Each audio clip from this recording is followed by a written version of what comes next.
अरे ससुर जी, आप यहाँ पे? मैं आप ही के पास आ रही थी। वो क्या है ना, मैं नहाने के लिए जा रही हूँ, तो आप मेरे साथ ही चले मेरे वॉशरूम में। मेरी पीठ पे ना साबुन लगा देना। अरे बहू क्या बोल रही है तू? अरे मैं तेरा ससुर हूँ, मैं तेरी पीठ साफ कर दूँ? क्यों ससुर जी, मैं आपकी बहू तो फिर क्या हो गया? मैंने भी तो आपकी पीठ पे साबुन लगाई थी। आप मेरी पीठ पे साबुन लगा दोगे तो क्या ही हो जाएगा? अरे बहू कैसी बातें कर रही है तू? तू बाथरूम में नहा रही होगी और मैं तेरे साथ तेरी पीठ साफ कर दूँ? अरे तू एक औरत है, कैसे मैं तेरा बदन छू सकता हूँ? कुछ तो शर्म कर। क्यों पापा जी, क्यों शर्म आनी चाहिए?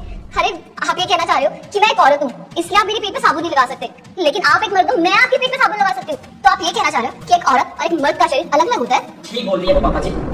माना कि लड़कियों की इज्जत अनमोल होती है, लेकिन लड़कों की इज्जत भी ना कोई चीज होती है पापा जी। देख बेटा देख, बहू ना कैसी बातें कर रही है। मुझको बोल रही है पापा जी मैं बाथरूम में नहाने जा रही हूँ और आप मेरे साथ चलिए, तो चलकर मेरी पेट साफ कर दीजिए। बहू को कुछ तो शर्म करनी चाहिए थी ना। ये एक औरत है, मैं इसको कैसे छू सकता हूँ? पता नहीं कहाँ से सीख के आ रही है सब। आप ही से सीख रही है पापा जी ये सब कुछ। आप उसे अपनी पीठ साफ करवाने के लिए बोल सकते हैं, लेकिन आपकी बहू आपको अपनी पीठ साफ करने के लिए नहीं बोल सकती है। ऐसा भेदभाव क्यों पापा जी? बेटा ये कैसी बातें कर रहा है तू? पागल हो गया क्या तू?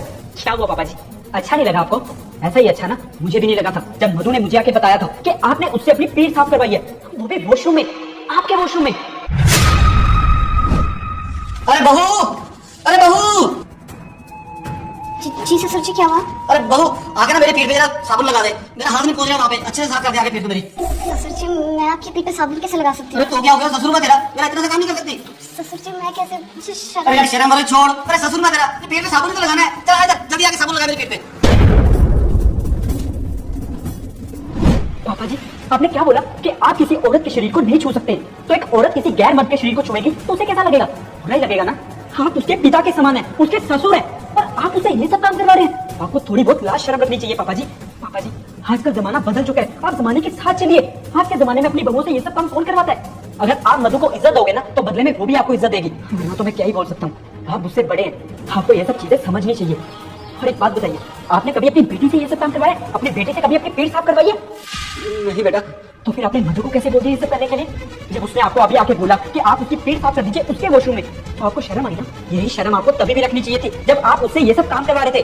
पापा जी इज्जत ना एक समान होती है, चाहे वो लड़के की हो या चाहे वो लड़की की। बेटा मुझे माफ कर दे, पता नहीं उस समय क्या सोच के मैंने बहू को ये बोल दिया कि आके मेरी पीठ साफ कर दे। मुझे उस समय शर्म करनी चाहिए थी। मुझे तो आज एहसास हुआ जब बहू ने मुझे आगे बोला कि आप पापा जी मेरी पीठ साफ कर देना, तो मुझे कितना बुरा लगा। उस समय बहू को भी कितना बुरा लगा होगा। ये भी तो मेरी बेटी जैसी है ना। मुझे माफ कर दे बेटा, आगे ऐसा कभी नहीं होगा। नहीं ससुर जी, आप माफी मत मांगिए। मैं आपकी बहू हूँ, आप मेरे ससुर हैं, और बहू और ससुर के बीच का जो रिश्ता होता है ना वो बहुत पवित्र होता है। और मैं आपको यही रियलाइज करवाना चाहती थी कि बहू और ससुर के बीच का जो रिश्ता होता है ना उसमें शर्म का पर्दा होना बहुत जरूरी है।